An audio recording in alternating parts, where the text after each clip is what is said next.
Well, good evening and welcome to the 2025 Diefenbaker Lecture, hosted jointly by the First Freedoms Foundation and by Augustine College.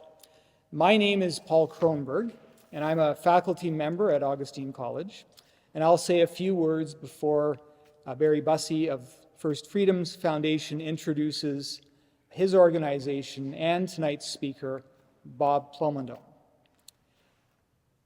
For those of you who are not familiar with Augustine College, the college offers an 8-month post-secondary program. It covers history, the history of thought in both the ancient and the modern world, immersing our students in the study of philosophy, literature, art, music, science, medicine, politics, and scripture from a Christian point of view. Our program, with its small class size, emphasizes the social and interactive nature of learning. Students interact closely with professors and with each other. The purpose of our program is to launch our students towards success as individuals and in their future studies. As individuals, students benefit from studying the wisdom and mistakes of Christian thought over the ages in each of these subjects, as well as from a Christian community that centers faith in all aspects of learning and personal formation. The same knowledge prepares students for future studies to face contemporary thought with a foundation of wisdom and the ability to ask the essential questions. So if you know anyone who might be interested in this life-changing experience, please mention us to them. We are taking applications for September 2026. And please visit our website at augustinecollege.org for more information. Again, I welcome you all tonight. We are recording this lecture and it will be posted online, and it is also being live streamed as well. In lieu of a formal post-lecture Q&A, we invite you to join us upstairs through these doors to my left in the Augustine College space for a reception and for further discussions. And we do want to thank St. Peter and St. Paul's Church for allowing us to host the event here. So I'll now ask Barry Bussey to come and carry on. So everyone, just want to thank you so much for being here tonight. It's hard to believe, but it's now, this is our 4th Diefenbaker lecture. So time does go by fast, as we all experience. I was just listening today to, remember, is it Burl Ives? Remember Burl Ives? And he was singing the song, Time, Time, and about, how life just travels on. And so here it is. We're at number 4. So thank you so much for coming, and thank you to Augustine College as we work together with First Freedoms Foundation. First Freedoms Foundation began approximately 4 years ago in 21 as we had to deal with all kinds of challenges with our freedoms at that time. So it's been great to be able to be here.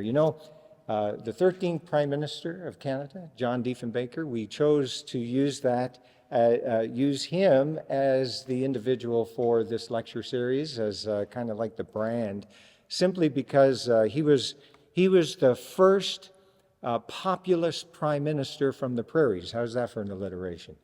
An individual who understood what it was like for the hard-working Canadian.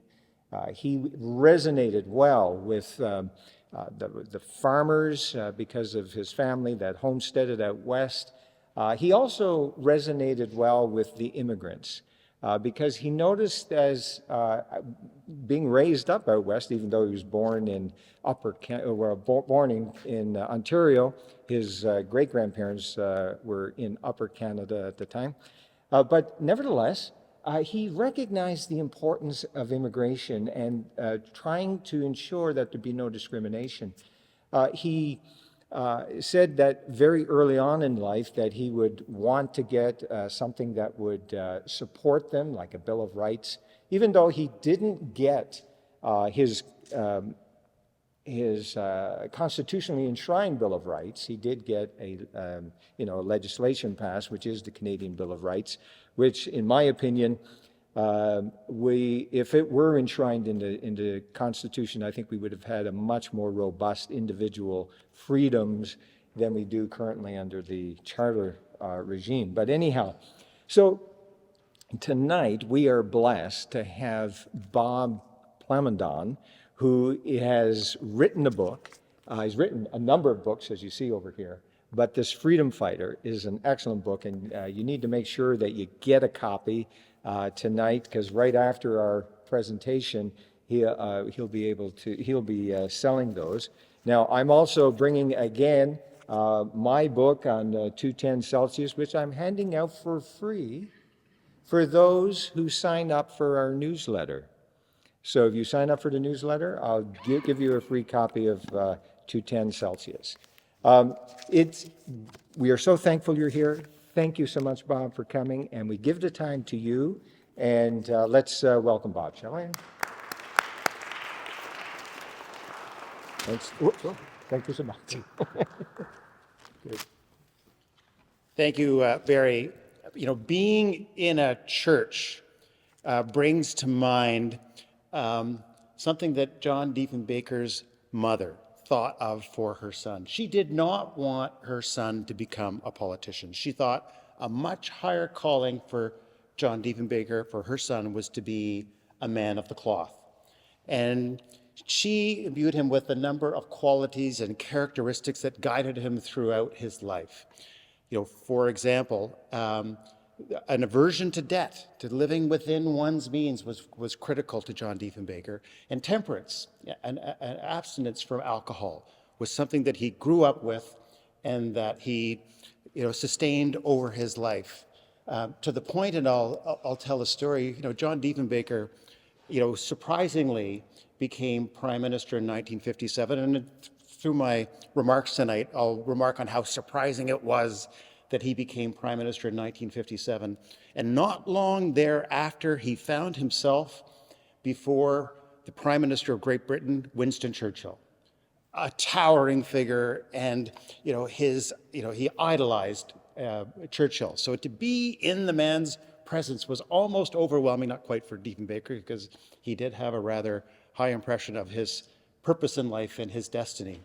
And so Churchill, in his first conversation with Diefenbaker, looked over at him and said, "Well, Mr. Diefenbaker," he says, "are you a prohibitionist or a teetotaler?"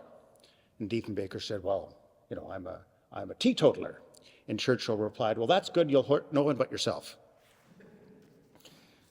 As Winston Churchill did like to have the occasional drink and was not much of a prohibitionist at the time.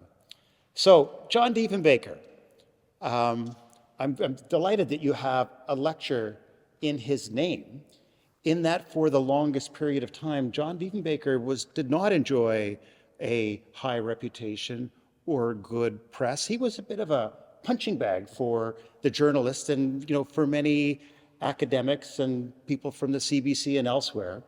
The view of John Diefenbaker in Canadian society that he was paranoid, that he was, a cartoonish-like figure, a fantasist, something of a blowhard who was disconnected in time and space with the era when you had, John F. Kennedy as President of the United States. And how did you compare him with his contemporary in Canada, John Diefenbaker?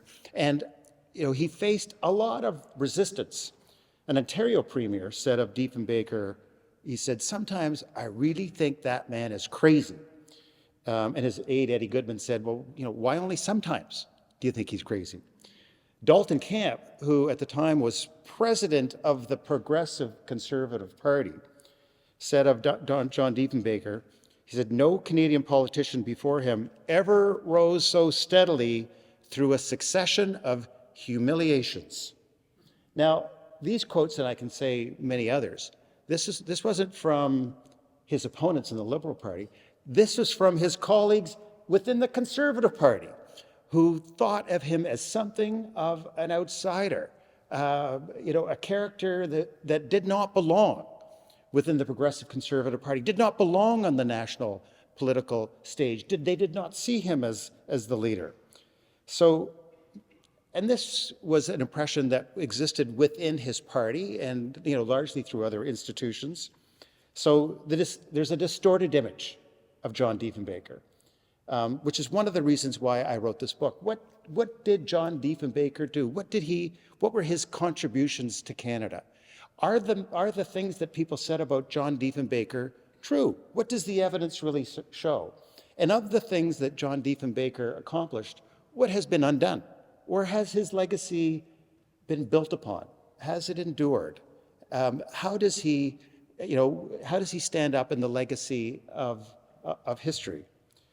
And I think that the myth about John Diefenbaker is that it's a myth. It is not backed up by the facts or the substance of his record. I believe he was a great prime minister who left the country stronger, more resilient, more independent, and with a much deeper foundation of individual liberty. So John Diefenbaker, if we go back at his origins, he did not fit the mold at the time, or maybe even now to some degree, of what the elites and what the journalists and the academics thought a prime minister should be. Here was a man who grew up in poverty. He was raised in the prairies, went to a one-room schoolhouse in a very small town in an agricultural setting, very far from the corridors of power. What didn't he have? He didn't have an elite education. He didn't go to the best schools. He was not networked. He was not of money. And in fact, he was someone who took great pride in seeking no connections or any favor with the wealthy or the powerful. A lot of people who go into politics are looking for friends in high places and people with money. This was something that he shunned quite deliberately. And in fact, I've given various talks at some of the more established clubs in the country. Let's say the Albany Club or the Rideau Club. He never even wanted to go into those clubs because they were places that practiced discrimination against people because of their religion or because of their gender or because, they didn't pass through, the screening tests. He was uncomfortable in those places. He was, it's interesting to say this, as the prime minister, he was a quintessential outsider to those who had exercised power in this country for many, many years. Unlike every prime minister before him, he was neither of English or French heritage. There hadn't even been a cabinet minister who, before John Diefenbaker became prime minister, who was neither of English or French heritage. And for talking about things to overcome, here was a man seeking to become prime minister as leader of the Progressive Conservative Party in his first leadership in 1957, or before that in 56 to becoming leader, who not only was neither English or French, but he had a Germanic surname at a time when we had just gone through 2 world wars against Germany. This was not a political asset to become, an outsider, not part of the mainstream, but particularly linked to a Germanic heritage. He was the perennial underdog as well. So he did not rise through the ranks of politics easily or steadily. In fact, he offered himself up in elections 5 times, and his election record was 0 for 5. This is running municipally, provincially, federally. And I ask you this, who runs 5 times, loses, and says, I'm up to go again? Put me back in, I'll put my name on the ballot. So, but this rough start did not deter him from even pursuing the leadership of the Progressive Conservative Party, which he vied for 3 times. The first 2 times, he was not taken seriously. It was something of a joke, of of a candidate. It wasn't until he won in 1956 that he was given his opportunity. And at the time, in 1956, party insiders recoiled at the prospect of John Diefenbaker as leader of their party. Now, he was elected as an EMP from a rural Saskatchewan riding in 1940. So he had been in the House of Commons for 16 years. And in his time as a member of the House of Commons, he did not ingratiate himself with his fellow MPs or the party infrastructure. He was independent-minded, and even when he was running for election, he promoted his ideas, his values, his principles himself. He wasn't putting the party or even its leader front and center. It was his vision for the country that he articulated, and he wasn't always there for caucus duties, which is perhaps one of the reasons why he was not seen as the team player or the one who gained natural support from his colleagues when he wanted to seek the leadership. But who he did connect with were the members of the party, the volunteers of the party, the individuals who worked on campaigns. The MPs did want him to come to their annual meeting or to their fundraisers because he was a great speaker. He was captivating. He could hold an audience in his hand the same way that he held a courtroom audience or the jurors in his hand when he took on cases that others would not take, because he was always fighting for the underdog and the oppressed and the little guy. But when he came to run for leader in 1956, even when it looked like he was almost unstoppable because of the connection that he had with the rank and file members, the word from the party organizers said, well, if Diefenbaker wants to let the crazy son of a bitch have it, the Grits are going to win the next election anyway. In other words, we can't stop him as much as we would like to. We'll let him have a shot, and then we'll be done with him. He'll be gone.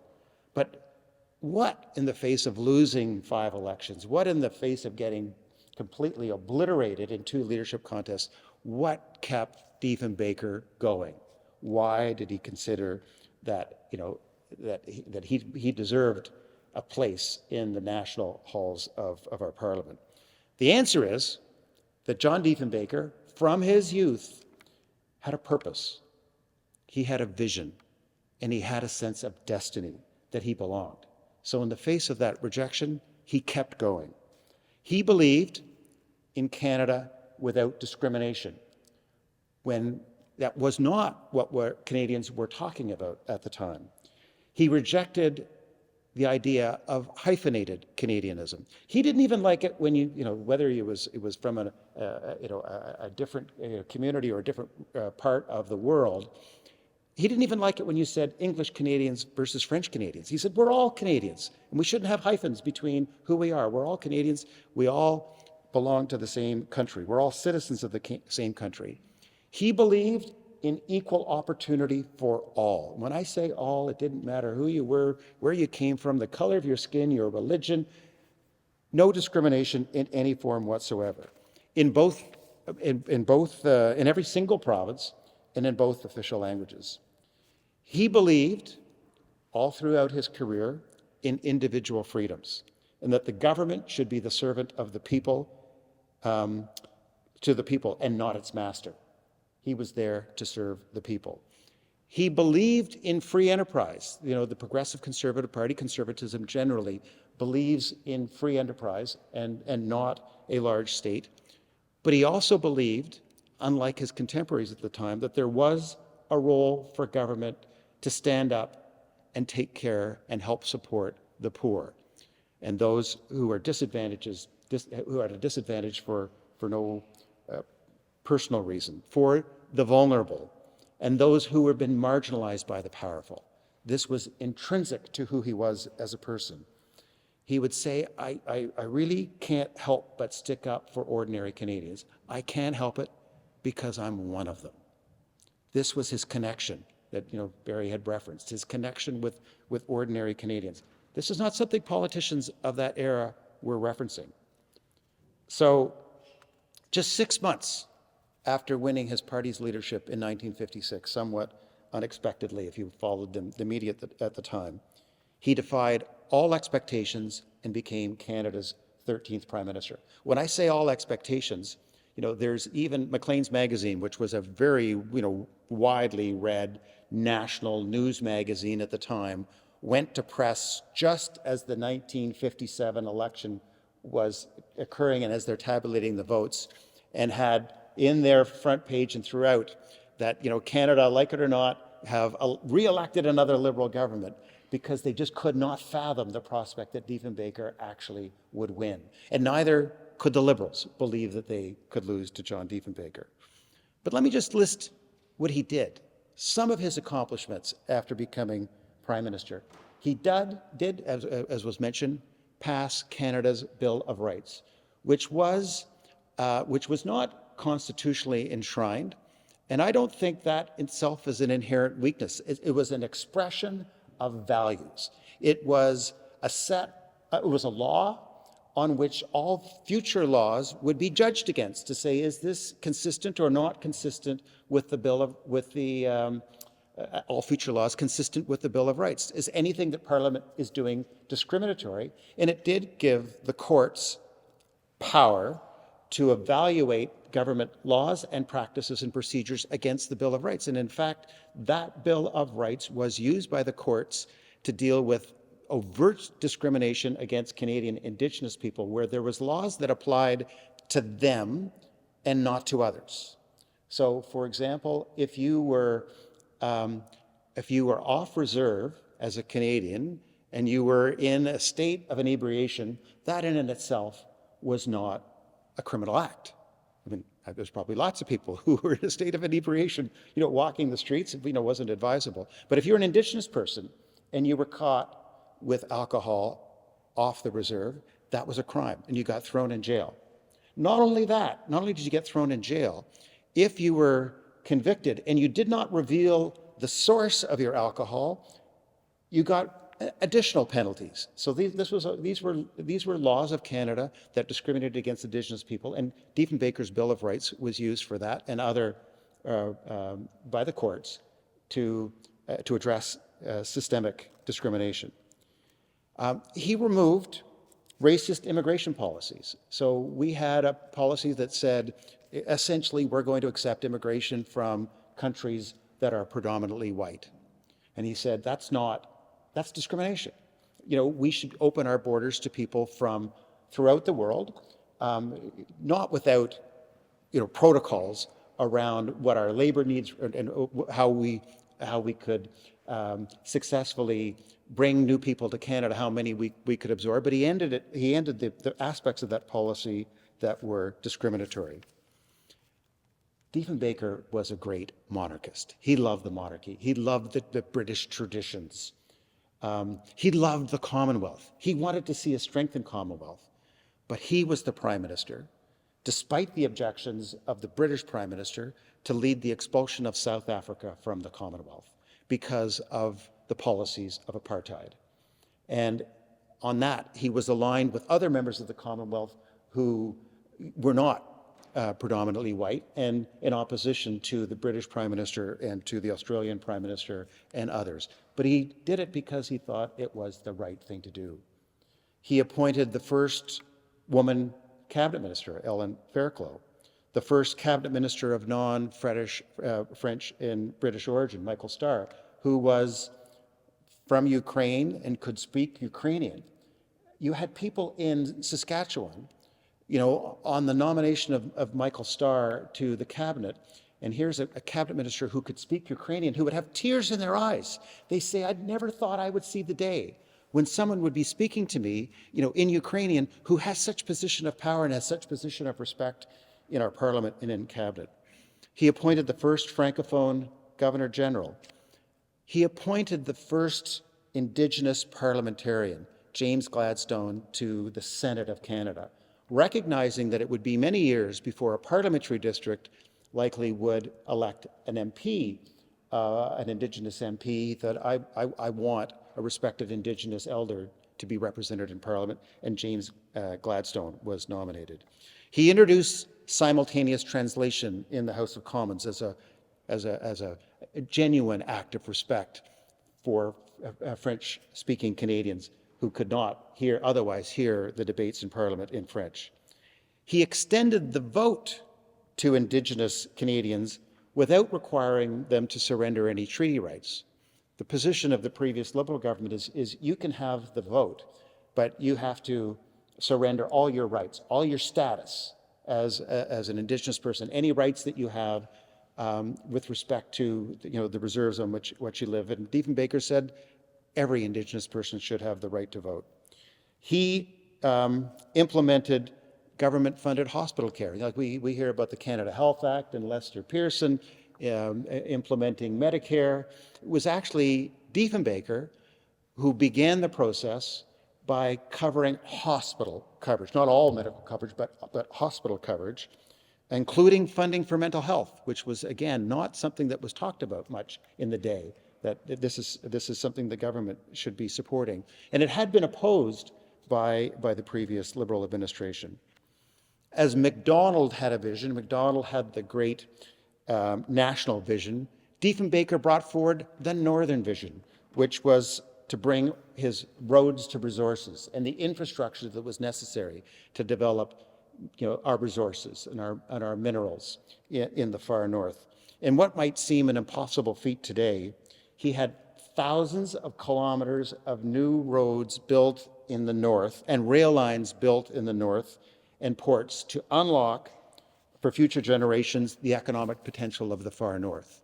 And that infrastructure exists today, and it's part of the prosperity that we enjoy. Like Sir John A., John Diefenbaker was very wary of American influence on Canada. He was not anti-American, he was pro-Canadian. He got along quite well with Eisenhower, who was president at the time that he was elected, but that didn't mean that he did not stand up for Canadian interests. When Eisenhower objected to Canada selling wheat to China, John Diefenbaker said, I'm not selling Chinese any secrets, any military equipment, but he recognized that this was an important market for Canadian farmers, and despite what he was told by Eisenhower, this was a market for Canadian goods, and he was going to ensure that that market was fulfilled for the prosperity of Canadians. Days after becoming Prime Minister, he announced a policy to divert 15% of Canadian trade away from the United States and towards Commonwealth and other countries. Many people thought for this policy he was delusional to think that you could divert trade away from the United States. That seems to be that's the policy of the government of Canada today. That's similar to the policy that John Diefenbaker initiated in 1957. So he stood firm when American administrations pressured Canada to restrict our trade, whether it was to China or even to Cuba, for that matter. He once explained why he became a member of the Progressive Conservative Party, because this was a man who was not inherently ideological. He was a problem solver. But at its core, he said, I believe in the principles of the Progressive Conservative Party, which is the preservation of an independent Canada, independent of the United States, which was not very much the policy at the time of Lester Pearson and the Liberal government that were getting closer and closer to the United States. So when I tell people I have written a book about John Diefenbaker, the very first thing they tell me is, well, that's the Prime Minister who killed the Avro Arrow and sold us out to the Americans. Like, the prospect of John Diefenbaker selling us out to the Americans is so preposterous as to be completely unbelievable. So he did cancel the Avro Arrow fighter jet. Let me set the record straight, because I've heard all of this, I've done some reading, but I dug deeply into the archives to see what was behind that particular decision. First off, the Avro Arrow had been on the chopping block even before Diefenbaker became leader of the Progressive Conservative Party. The Liberal government before him, the generals in the army, all of the advisors at the time said the Avro Arrow was a project that needed to be canceled. It wasn't canceled by the Liberal government because they knew there would be some political heat to take because of how much money had been invested into it up at that time and the number of Canadian jobs that were directly related to that project. So They had determined that they would make the announcement after the 1957 election. Of course, that was a decision they were in no position to make because they lost that election. Diefenbaker made that call for a number of reasons. First off, think back, we're in at the outset, we're the early days, not the peak of the Cold War, but the Cold War was quite dramatic at the time. What was the threat to Canada, to North America at the time? It was intercontinental ballistic missiles. We needed a missile defense program, a fighter jet that had never been flown with any munitions, that had a very short range, that had the ability to fly very quickly. That was its main attribute, was its speed, did not respond to the military threats at the time. Second problem with the Avro Arrow, it was phenomenally expensive. In fact, when it was first developed, it was going to be an international type consortium project which was centered in Canada, and all the international partners abandoned the project because of the cost and the feasibility of the plane, and it was then taken over by Canadian suppliers, which is why they were so attached to the project. But the planes that were supposed to cost, $5 million each were costing closer to $500 million each. It was just completely unrealistic from a financial perspective. The only way that this plane could have been in any way viable is that we cornered the market on fighter aircraft, and we had buyers from around the world. The number of buyers we had was precisely zero. And in fact, one of the reasons that the Americans were wary of this was, for security reasons, and it turned out, in fact, there was a Soviet spy embedded within the Avro Arrow program. So that was a risk that became a reality. So it was a financial white elephant, and the responsible thing for Diefenbaker to do when he had to make tough calls, and he said it was a tough call, and he gave them every opportunity and every warning to try to, address the issue. He had to stop it. Now, that did not stop the CBC from producing a highly fictionalized miniseries on the Avro Arrow, which to this day is the most watched series, or I don't want to call it a documentary, but the most watched series. They even had Dan Aykroyd playing Crawford, the CEO of the AV company. But it was highly, highly fictionalized. This is what people and Canadians come to accept as being true. This was for the CBC, not nation building. This was slander, disguised as entertainment, but it's not the reality. So I conclude, and there's a full chapter in detail with new information that hadn't been disclosed before on the Avro Arrow. Now, some people still might think it was the wrong decision, but I think it was the right decision that Diefenbaker made at the time for Canada. Another tough decision. What do people think of when they hear of Diefenbaker? They think, well, didn't he sack the governor of the Bank of Canada? Didn't the Canadian dollar plummet? Didn't we have the Diefen dollar at the time?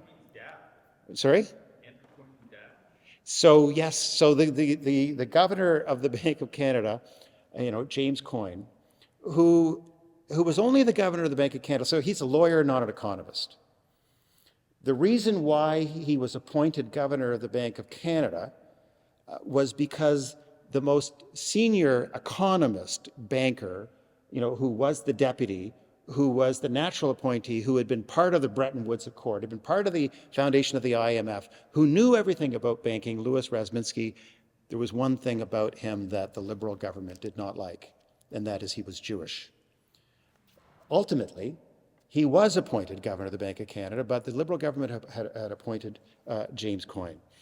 And James Coyne became, as governor of the Bank of Canada, became a visible political opponent of John Diefenbaker.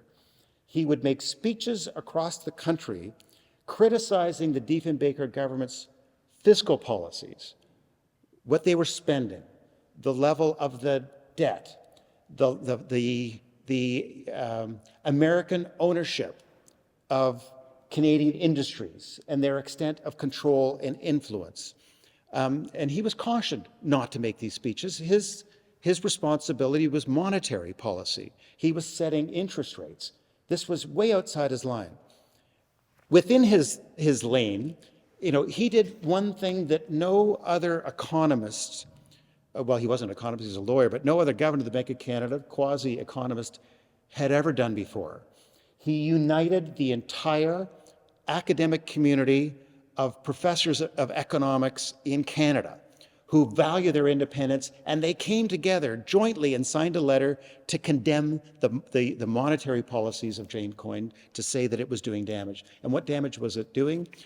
He had instituted erratic monetary policies where interest rates went from 2% up to 6%, back down to 2%. They were just bouncing over something of a yo-yo without rhyme or reason.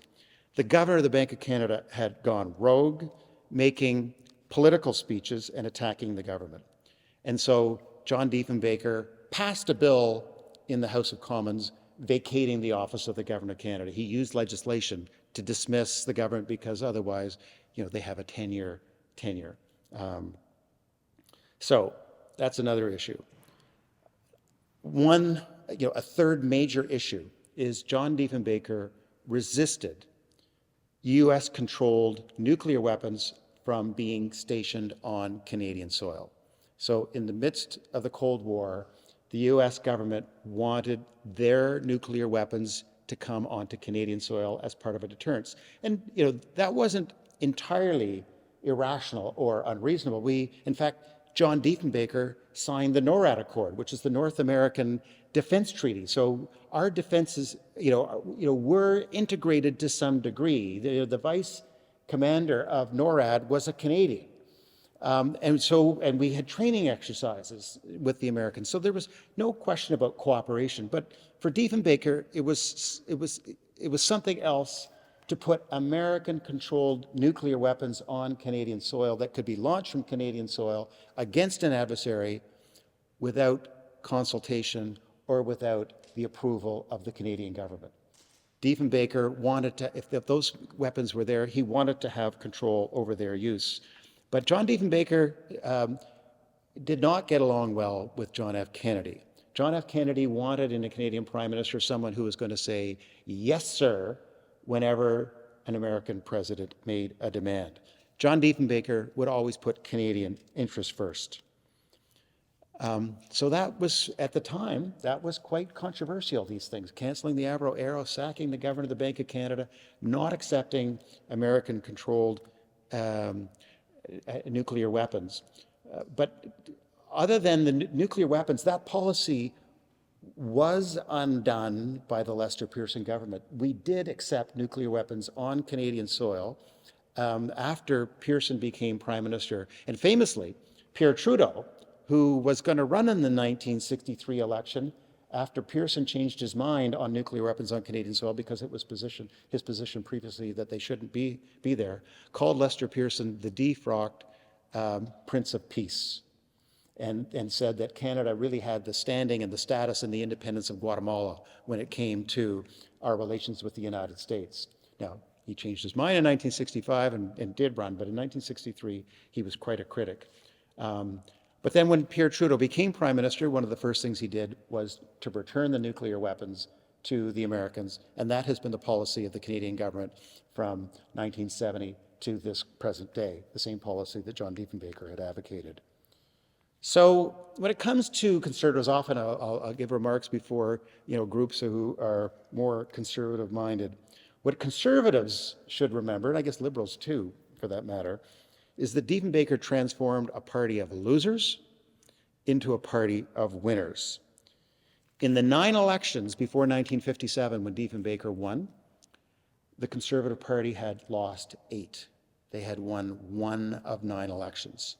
Under Diefenbaker, they won 3 consecutive elections.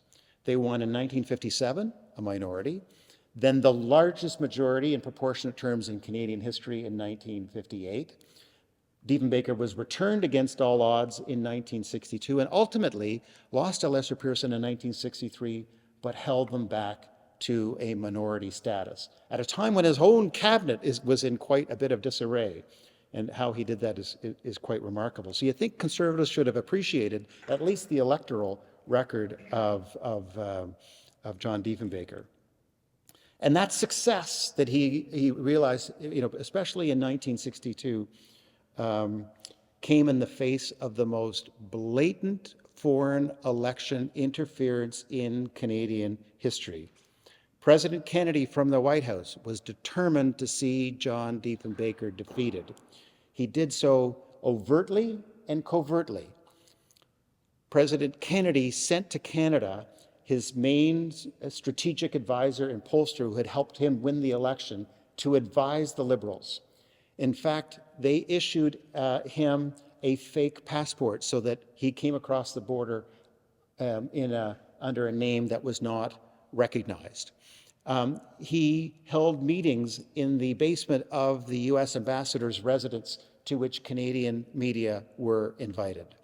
President Kennedy, before the 1963 election, sent one of his generals to Canada, who had been a NATO commander, to Canada to talk about U.S. policy, NATO policy, and to make the statement to the Canadian people and the Canadian press that John Diefenbaker was misleading the Canadian people about our commitments towards nuclear weaponry and the commitments that we had made. So you can imagine this. An American general, just before a Canadian election, is on our soil criticizing a Canadian prime minister at the behest of an American president.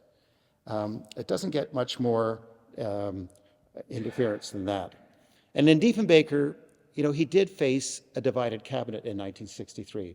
His government was defeated in the House of Commons in large measure because his defense minister, George Harkness, resigned over the nuclear weapons question, and then ultimately two other cabinet ministers resigned. Sevigny and George Hees resigned. So can you imagine? The writ has been dropped. You're about to go on the campaign trails, and three of your key cabinet ministers have resigned. Nonetheless, Diefenbaker came very close to holding on to power in 1963, and if it hadn't been for the rise and reemergence of the Social Credit Party, I think he would have won that particular election. So, how did he do this? What was it about John Diefenbaker that made him so appealing?